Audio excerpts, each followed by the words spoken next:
Halo Sobat Komsos dimanapun Anda berada, kembali lagi bersama saya Heni dalam program Komsos Keuskupan kita yaitu Orsik, obrolan seputar iman Katolik. Pada Orsik edisi kali ini kita akan lebih memahami mengenai bacaan Injil pada Minggu Paskah ke-7 dan pada hari ini juga kita memasuki Pekan Hari Komunikasi Sosial Sedunia ke-58. Pada Orsik edisi kali ini kita akan dibantu oleh narasumber kita yaitu Pastor Julius. Halo Pastor. Halo. Horas Pastor. Horas. Selamat Paskah Pastor. Selamat Paskah. Gimana kabarnya Pastor? Baik. Iya, puji Tuhan ya Pastor. Iya. Baik Pastor, sebelum kita mulai Orsik kita Pastor, kita mulai dengan doa ya Pastor yang dipimpin oleh Pastor. Marilah kita berdoa atas nama Bapa, Putra, dan Roh Kudus. Amin. Allah yang Maha Kuasa, kami bersyukur kepadamu karena Engkau menyertai kami dalam setiap langkah hidup kami. Kami bersukacita karena telah memasuki Minggu Paskah ke-7 dan pada hari ini kami juga merayakan Hari Komunikasi Sosial ke-58. Sudilah Engkau menyertai kami, terutama agar kami sanggup untuk menjalin komunikasi kami dengan sesama dan dunia dalam pewartaan kami. Inilah permohonan kami, semoga Engkau mendengarkannya demi Kristus Tuhan dan pengantara kami. Amin. Atas nama Bapa, Putra, dan Roh Kudus. Amin. Baik Pastor, terima kasih yang telah membuka doa dan selanjutnya kita langsung bacaan Injil aja Pastor. Semoga Tuhan beserta kita Sekarang dan selama-lamanya. Inilah Injil suci menurut Santo Yohanes. Dimuliakanlah Tuhan. Dalam perjamuan malam terakhir, Yesus menengadah ke langit dan berdoa bagi semua murid-Nya. Ya Bapa yang kudus, peliharalah mereka dalam nama-Mu, yaitu nama yang telah Engkau berikan kepadaku, supaya mereka menjadi satu sama seperti kita. Selama aku bersama mereka, aku memelihara mereka dalam nama-Mu, yang telah Engkau berikan kepadaku. Aku telah menjaga mereka, dan tidak ada seorang pun dari mereka yang binasa, supaya digenapi yang tertulis dalam kitab suci. Tetapi sekarang aku datang kepadamu. Aku mengatakan semua ini sementara aku masih ada di dalam dunia, supaya penuhlah sukacitaku di dalam diri mereka. Aku telah memberikan firman-Mu kepada mereka, dan dunia membenci mereka, karena mereka bukan dari dunia ini, sama seperti aku bukan dari dunia ini. Aku tidak meminta supaya Engkau mengambil mereka dari dunia, tetapi supaya Engkau melindungi mereka dari yang jahat. Mereka bukan dari dunia, sama seperti aku bukan dari dunia. Kuduskanlah mereka dalam kebenaran. Firman-Mu adalah kebenaran. Sama seperti Engkau telah mengutus aku ke dalam dunia, demikian pula aku telah mengutus mereka ke dalam dunia. Aku menguduskan diriku bagi mereka, supaya mereka pun dikuduskan dalam kebenaran. Demikianlah sabda Tuhan. Terpujilah Kristus. Saudara-saudari umat Allah yang terkasih, bacaan hari ini mengetengahkan doa Yesus kepada Allah Bapaknya bagi semua murid-Nya. Yesus berulang kali mengatakan bahwa Ia menguduskan diri. Artinya Ia telah mengorbankan diri bagi murid-murid. Murid-murid Yesus adalah semua orang yang percaya dalam nama-Nya. Dan mereka itu diberi oleh Bapa kepada Yesus. Dan Yesus telah memelihara mereka dalam nama Allah. Maka Yesus meminta lagi kepada Bapaknya agar semua muridnya itu berada dalam suasana damai dan aman. Oleh karena mereka berada dalam dunia yang jahat, maka Yesus menginginkan agar mereka tetap hidup, meskipun hidup bersama orang-orang yang boleh saja menjahati mereka. Tetapi sekiranya kejahatan itu tidak membasmi mereka dari dunia ini. Itulah permintaan Yesus kepada Bapaknya. Yesus juga meminta agar para murid itu dikuduskan dalam kebenaran. Kebenaran adalah firman Allah, dan firman itu adalah Allah. Jika mereka dikuduskan dalam kebenaran, maka mereka berada dalam lindungan Allah. Dan Tuhan Yesus berharap agar mereka tetap bahagia dalam iman kepercayaannya. Yesus juga meminta agar mereka seperti dirinya disanggupkan untuk menyapa Allah dengan Aba, Bapa. Karena dengan cara itu terjadilah hubungan yang akrab antara Allah dengan ciptaannya, antara Allah dengan orang-orang yang percaya. Sebagai murid, kita diminta untuk taat kepada Allah, sebagaimana Yesus Kristus pun taat kepada Allah. Ketika disalibkan, Yesus menyerahkan nyawanya kepada Bapaknya, dilanjutkan dengan menundukkan kepala sebagai ajakan kepada setiap murid, setiap orang yang percaya. Hendaknya kita tunduk taat kepada Allah Pencipta yang telah menyerahkan kita kepada Yesus untuk dikuduskan dalam kebenaran dan menjadikan kita layak disebut anak Allah, dan juga kita melayakkan diri untuk merasakan sebagai anak-anak Allah dalam kebenaran yang dimaksud.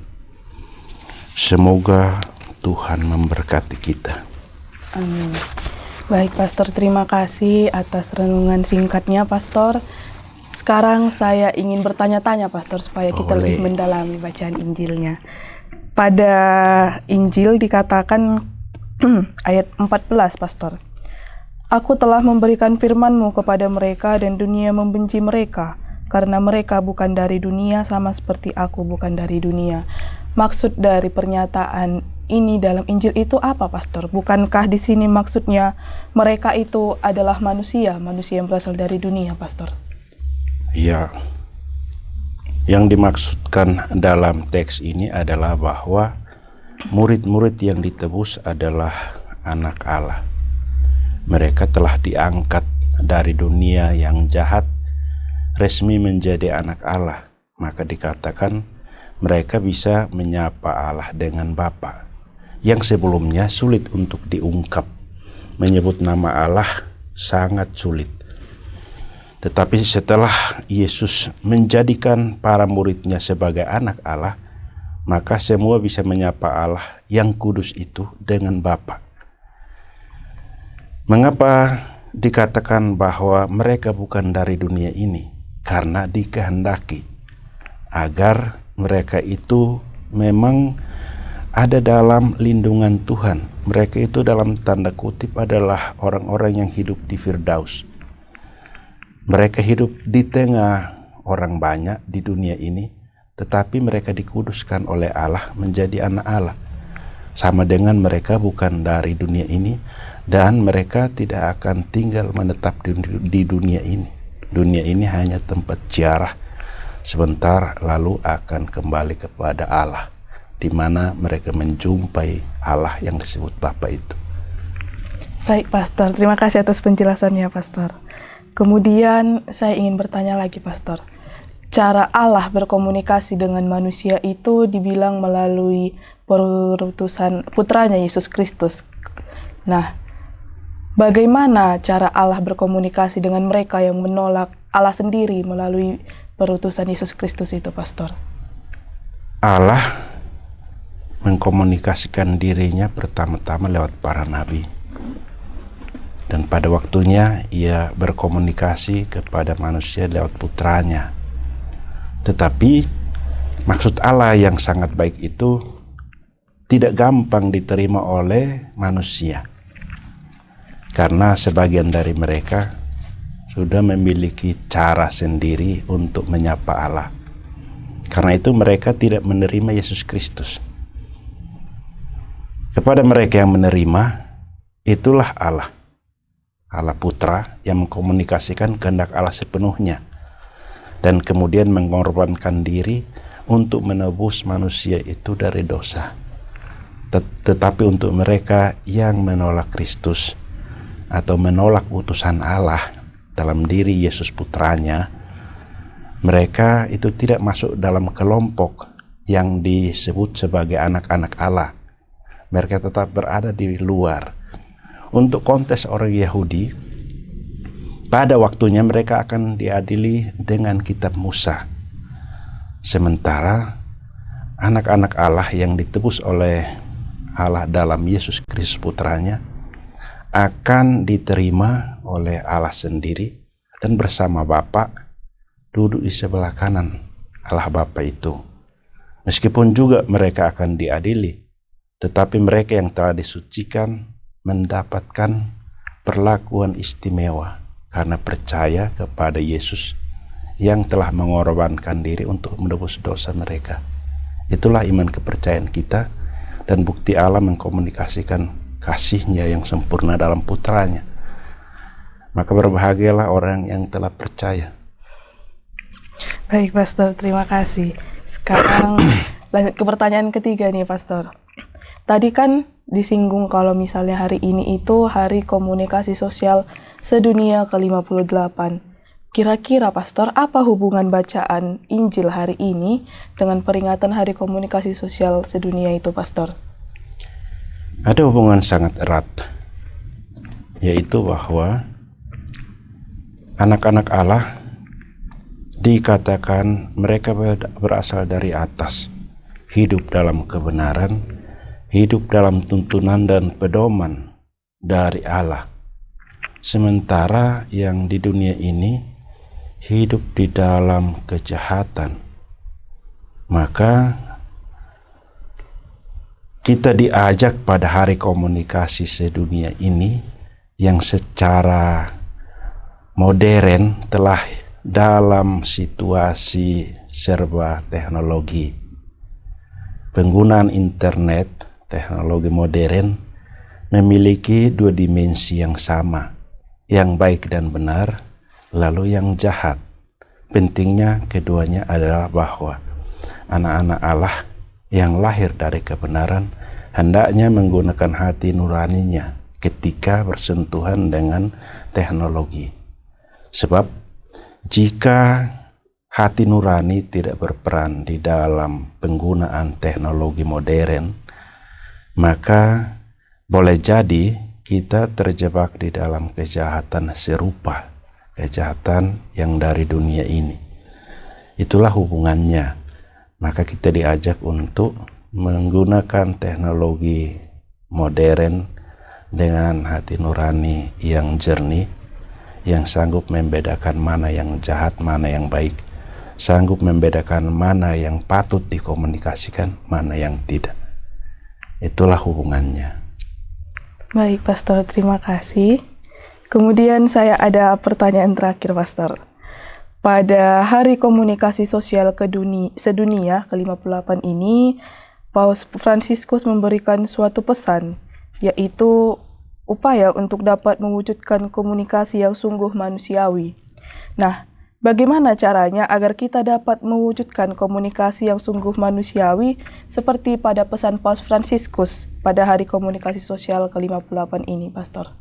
Baiklah, ada beberapa poin yang hendak ditekankan dalam pesan Paus Fransiskus. Yang pertama, bahwa hati manusia merupakan tempat di mana terjadi perjumpaan Allah dengan manusia.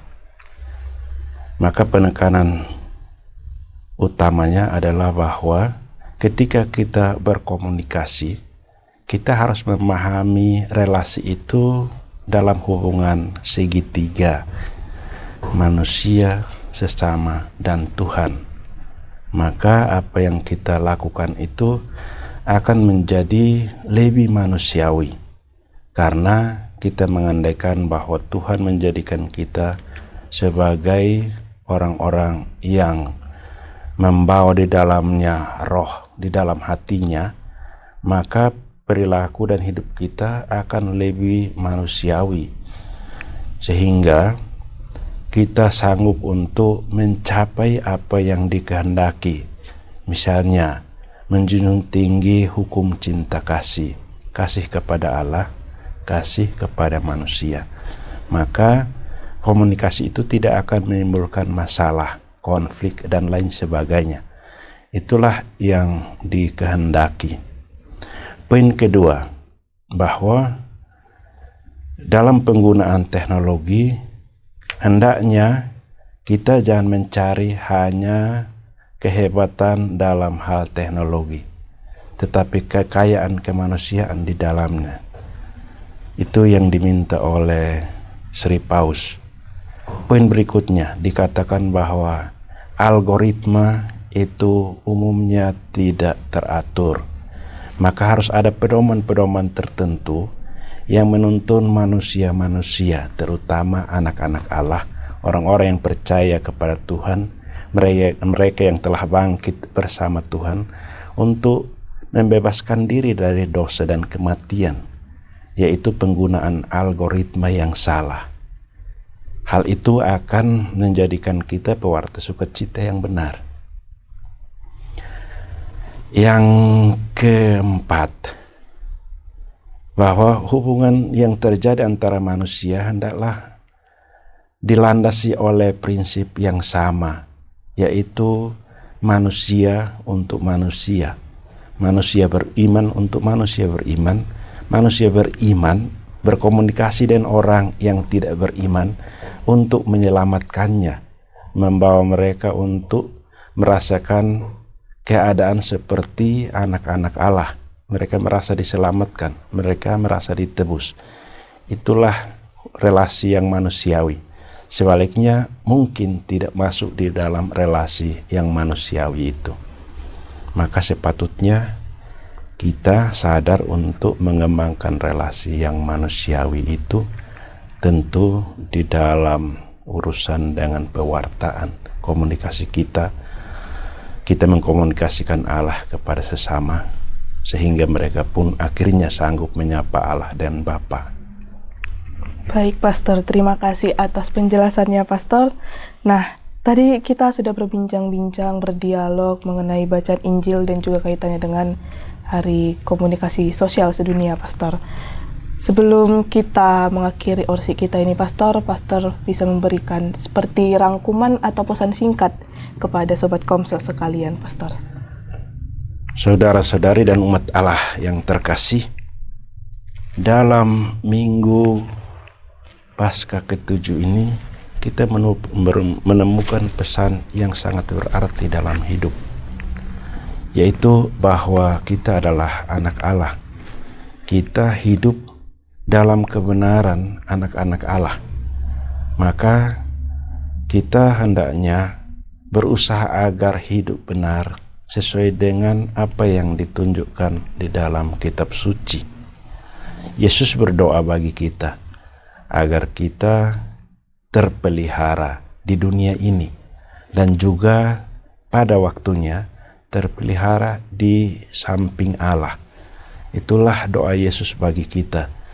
Maka kita hendaknya bersukacita karena hidup kita, karena panggilan hidup kita, karena sakramen yang kita terima, karena pewartaan yang kita jalankan. Maka apapun yang kita jalankan dalam nama Allah, hendaknya menyadarkan kita untuk mencari satu-satunya kebijaksanaan ilahi, yang ada sebelum segala sesuatu dijadikan. Itulah rangkuman untuk bacaan hari ini. Baik, Pastor. Terima kasih, Pastor, yang telah membantu kita semua dalam mengulas lebih dalam mengenai firman Tuhan pada hari ini. Dan sebelum kita menutup orsik kali ini, Pastor, kita tutup juga dengan doa, Pastor. Sekalian berkat penutup, Pastor. Marilah kita berdoa atas nama Bapa, Putra, dan Roh Kudus. Amin. Ya Allah, kami bersyukur kepadamu karena Engkau telah menyertai kami di dalam usaha pewartaan yang kami laksanakan pada hari ini. Kami yakin bahwa Roh Kudus menyertai kami. Roh kebijaksanaan itu selalu berada dalam hati kami, sehingga kami memahami apa yang hendak kami lakukan sebagai pengikut Kristus. Kami telah disebut sebagai anak Allah, dan kami pun hendak menyapa Allah dengan Bapa. Maka harapan kami ini semoga terpenuhi dalam nama Yesus Kristus, Tuhan kami, kini dan sepanjang masa. Semoga Tuhan beserta kita Sekarang dan selama-lamanya. Semoga kita sekalian diberkati oleh Allah yang Maha Kuasa, Bapa dan Putra dan Roh Kudus. Amin. Sekali lagi terima kasih, Pastor, yang telah membantu mengulas. Dan Sobat Komso sekalian, demikianlah Orsik edisi Minggu Paskah ke-7 dan Minggu Hari Komunikasi Sosial Sedunia ke-58. Sampai jumpa di Orsik edisi selanjutnya. Selamat Paskah, haleluya.